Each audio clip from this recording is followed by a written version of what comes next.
Hello, my name is Emma and today I'm giving you guys my July wrap up. If you didn't know, for the months of July and August, I am on a book buying ban, so this is technically like a book buying ban update. Some of you might think that the combination of the title and thumbnail with a huge stack of books is a little clickbaity because I have not bought any books for myself in the month of July. Zip, zero, I am halfway done with my book buying ban and I have been doing so well with it. This entire haul is comprised of books that were sent to me by the publisher, by some bookish companies, or else by some of you guys. So of course, thank you so much for all of the lovely gifts and I'm really excited to share these books with you guys. The first book on my July book haul is the Percy Jackson coloring book. So if I'm correct, the coloring book comes out on August 15th and it was sent to me by Disney Hyperion because we're going to be working together a little later in the month of August. So thank you so much to Disney Hyperion. They also sent me some Percy Jackson branded coloring pencils. So I'm extremely excited to use both of these items in a video coming later in August for you guys. But of course, as I love bookish coloring books,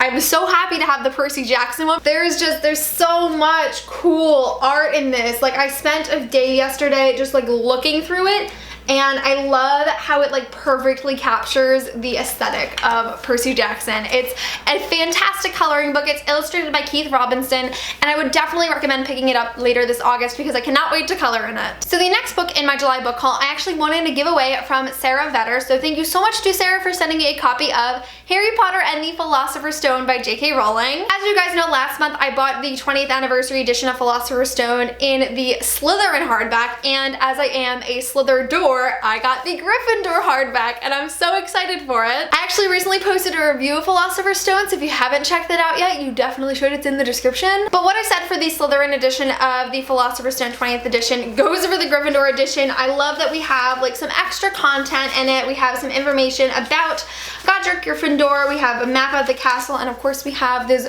glorious Gryffindor pages. These are some of my favorite editions of Harry Potter, and I am definitely planning on getting all of the houses at some point because I just feel like I need them in my Harry Potter collection. But I'm really grateful to have the Gryffindor one because Gryffindor is such a special house to my heart. So thank you so much, Sarah, for sending it to me. So the next book in my July book haul was sent to me by Sarah Natalia Rayer, or else Orange Dinosaur Roar, here on YouTube. And as Sarah is from Italy and she very kindly sent me the original Italian edition of City of Bones a few months ago, I tweeted about how I really wanted the first trilogy of the Mortal Instruments in Italian, because when I show you this book that Sarah so kindly sent to me, you're gonna understand why. So I tweeted about it and Sarah messaged me, please let me send this to you. Like, I am from Italy, like I want to give this as a gift to you, because she knows how much I love collecting different editions of the Mortal Instruments. So although I was planning on buying it for myself, she sent it to me. So thank you so much, Sarah. But look at this book. Oh my god, this is literally the prettiest book I own. Like, it's like color shifty and shiny and gigantic. This is literally the most beautiful book I have ever seen, and it has the first 3 Mortal Instruments books in it in Italian. Obviously I can't read Italian, but my mom can a little bit, so like when I got it that day, we were sitting together and we were looking through some of the pages and trying to identify like where was the story going at that point. So it was a lot of fun, and you guys know that I just love collecting all the editions of City of Bones and the Mortal Instruments that I can possibly get my hands on. So thank you so much to Sarah for once again contributing to my Mortal Instruments collection. I really appreciate you and I really appreciate this gift. I'm going to treasure this book for the rest of my life. Like, I don't think I will ever be able to live without it because it is so freaking wonderful. And you are wonderful, Sarah. So thank you so much. I am absolutely in love with this book. So speaking of the Mortal Instruments series, this month I also received a package from Joana Sousa. So thank you so much to Joana for sending me a copy of City of Bones. This is the French edition of City of Bones, which I'm really excited for because I may actually be able to read this one. I studied French for 6 years from middle school to the end of high school, and I ended up reading Harry Potter and French once, which was like such a cool experience. So I feel like at some point I just needed to read City of Bones in French. Although I haven't taken French in 3 years, and I probably would have more trouble reading this than I did reading Harry Potter a couple of years ago, but I've honestly read City of Bones so many times, you can probably hand me any language and I'd pretty much to know what was going on just for memorization. But if anyone's gonna comment on the fact that I have so many different editions of City of Bones at this point, I think this is number like 11 or 12. We're 5 languages deep, so there's really no going back at this point. So of course, thank you so much to Joana for sending me the French edition of City of Bones. I hope you enjoy the books that I've sent you, and I'm really excited to add both of these amazing new editions in foreign languages to my collection. So while we're on the topic of books that were sent to me by maybe some of you that are actually watching this at the present moment, I did do a books for trade this month with Brittany, so thank you so much, Brittany, for doing a books for trade with me. I did a little mini unboxing of these already, so you may have already heard me speak about these, but the first book is Invisible Monsters by Chuck Palahniuk. I love Fight Club, definitely one of my favorite standalones of all time, and I actually haven't read anything else from Chuck Palahniuk since I was like 18 reading Fight Club. But a couple of years ago, while I was working as like an after-school counselor, one of my coworkers had seen me reading Fight Club for class and mentioned that she loved Chuck Palahniuk and her favorite book was Invisible Monsters, and she said it was a really cool book, and I know nothing about it. I just hear it was really interesting, and I loved the first work that I read from Chuck Palahniuk, so I can't wait to continue with his books in the future. The next book is Girl in Pieces by Kathleen Glascow. It just tripped me out that we are 6 books deep into this haul, and this is the first one I'm actually giving a proper synopsis for. I don't know much about Girl in Pieces, but I do know it is about a girl named Charlotte who self-harms. I believe she is suffering from depression and maybe some other mental health issues. Like I said, I don't know too much. I was super wary of reading this book when it first came out. It was being recommended to me left and right because it is a mental health book, but I was just like really wary of it for some reason. I don't know if it was the fact that it was like so centered on self-harm that I was maybe afraid it would border on glorification, but I've only heard positive reviews of it, and it seems like people have really loved it, so it's definitely motivating me to read it. Nonetheless, I think it'll be a very thought-provoking read. Like, I've read some reviews that talk about some really tough topics that the main character deals with, so I'm really interested to see how I like it, but I'm very hopeful it'll be another one to add to my mental health faves. And the final book that Brittany traded with me is Everything Leads to You by Nina LaCour. I figured it was time for me to get a Nina LaCour book after so many people have recommended them to me. So what I know about this book is still not much. It's about a girl named Emmy who is an aspiring filmmaker, and her best friend Charlotte go on this like scavenger hunt, I believe, about like filmmaking history. They find a letter from a Hollywood film legend and they start investigating as a result of that, and I believe it also features a relationship between 2 girls. I'm not sure if it's Emmy and Charlotte, but honestly probably because that's kind of how YA synopsises go. But again, I have heard rave reviews of this book as well as all of Nina LaCour's books, so I'm extremely excited to dive into some of her works. But of course, thank you so much to Brittany for trading with me this month. Thank you to Joana for sending me a copy of City of Bones, and to Sarah for sending me the first trilogy of the Mortal Instruments, because I cannot thank you guys enough for these lovely gifts.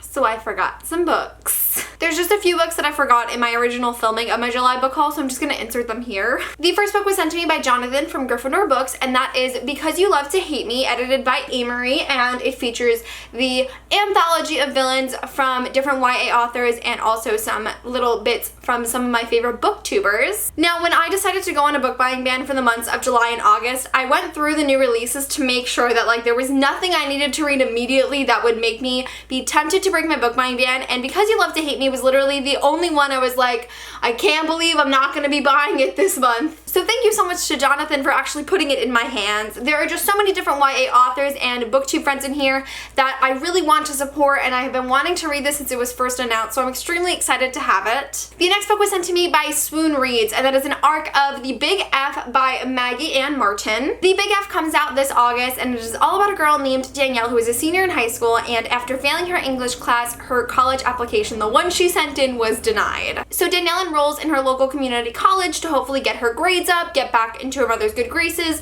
She ends up reconnecting with her old childhood crush, and she also seems to have this like frustratingly attractive, as they put it, coworker who is pushing her to keep pursuing her goals and to accomplish what she wants to after this whole thing of adversity has been put in her way. I love my high school YA books, but I'm always excited to read more YA books about students who are entering college for the first time, because that's something that I can relate to a little bit more. So I have heard some good reviews of The Big F. I know a few of my friends on Goodreads had just recently rated it pretty high, so it seems like something I'm definitely going to be interested in. So of course, thank you so much to Swoon Reads for sending me a copy. And the final book was sent to me by Muse Monthly, which is a subscription service that that I really, really love. Not only do I love Muse Monthly for the awesome books that they include, as well as their really wonderful tea collection they always include every single month, but I really love the values of this company, as their entire subscription box is centered around giving some more attention to authors of color, authors from the LGBTQ plus community, as well as female authors. And so the book that they sent me as a part of that box is Carnivalesque by Neil Jordan. And so Andy ends up being pulled, like physically pulled, into this alternate carnival world by a girl named Mona, where literally anything can happen. And I'm really into carnival books, as some of you know, like circus arts are kind of my thing that I'm really interested in. So I'm really interested in Carnivalesque. It sounds like a super fascinating sort of fantasy-ish story that I think I could really, really love. So of course, thank you so much to Muse Monthly for sending me Carnivalesque, as well as the rest of your box. Muse Monthly actually included 2 different types of tea in that month. This one is green and this one is pink, and I haven't tried them yet, but I'm really excited to. So thank you so much to Muse Monthly for sending me that box. The next book I received in the month of July is from Penguin Random House, so thank you so much to Penguin for sending me a copy of A Map for Wrecked Girls by Jessica Taylor. So the main character of this book's name is Emma. Emma has really always looked up to her older sister named Henry, but on one night a crazy disaster happens where they end up stranded on an island. So while the two of them are in this unthinkable situation, they meet a boy named Alex, and all 3 of them really have to work together to get back home, and Emma and Henry have to reconnect. Penguin sent this to me as a part of a partnership I'm going to be working with them for in like a week or so, so I'm excited to bring a new video to you guys very soon, inspired by A Map for Wrecked Girls. I have heard some mixed reviews of this book, specifically tailored to the romance. A lot of people felt it was unnecessary, which is always a bit of a disappointment for me, but I am so about books with family relationships as a major theme, and I've read a lot of interesting thoughts on the relationship between Emma and Henry, so I'm excited for that aspect. I don't often go into a book not knowing how I'm going to feel about it. Like normally I can tell pretty early if I'm going to really love the book, if I'm gonna just feel so-so about it, or if I'm not gonna like it, but I can't really tell how I'm going to receive this book, so I'm interested to read it and tell you guys my thoughts. But thank you again to Penguin for sending me a copy. So for the final portion of this haul, I'm going to be moving into a couple of books that were sent to me from some of the bookish subscription services that I work with every month. The first is of course Book of the Month Club, which sends you 3 books per month, and I am really excited to share my choices with you guys. The first is Little and Lion by Brandy Colbert. So I am really excited for this book for 3 reasons. Number 1, it features a main character whose brother has bipolar disorder, which is a mental illness that does not get a ton of rep in YA literature. The second is our main character is a girl who likes girls. I haven't exactly been exposed to what she identifies as in regards to sexuality, but she likes women, and that's always fun to read about. And number 3, as our main character Suzette leaves her boarding school to go home to care for her brother with bipolar disorder, she ends up falling in love with the same girl that her brother is in love with. Again, it just sounds like such an interesting novel about family relationships and the different dynamics between siblings, which, like A Map for Wrecked Girls, I'm really excited to read about. I've always been slightly wary of mental health books that have a main character with a sibling with a mental illness and a neurotypical main character, because I'm always afraid that like they're not going to focus on the character's mental illnesses enough, and it's going to be used as kind of like inspiration porn.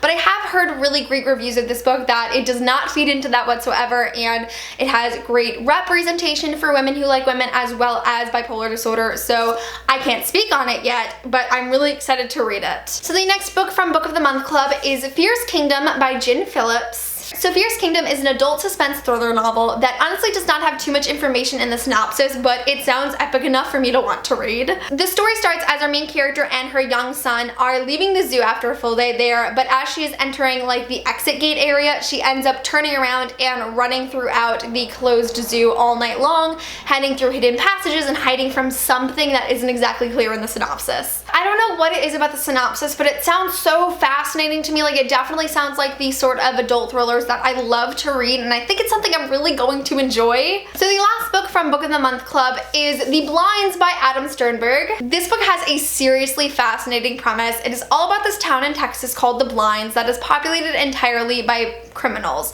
And all the people that live there, all they know is that if they do leave the blinds, they end up dead. So this book takes place from the perspective of the sheriff of the blinds, who has just recently witnessed a murder-suicide that has the town in revolt. There are apparently outside influences trying to affect the community, and it is just a big craziness of betrayal and crime and whatnot, and it sounds super interesting. The way The Blinds is explained reminds me a lot of Miracle Village, which is apparently a town in Florida that is reserved for registered registered sex offenders so that they can live in peace and have like a fresh start with people that are also experiencing the same situation. There was a Criminal Minds episode with a similar theme, and it just sounds like super interesting. Like, I don't know what it is about books about criminals and crime and thrillers and stuff, but I'm super interested, and I think The Blinds will be a really fantastic read. And the final two books in my July book haul are of course from Owl Crate and Fairyloot. So the first is Owl Crate's July pick, and the book for their Wanderlust July theme was The Gentleman's Guide to Vice and Virtue by Mackenzie Lee. Owl Crate has been doing this thing for the past couple of months where they have an exclusive cover, so they changed the coloring on the text and the spine of the book, which I really like.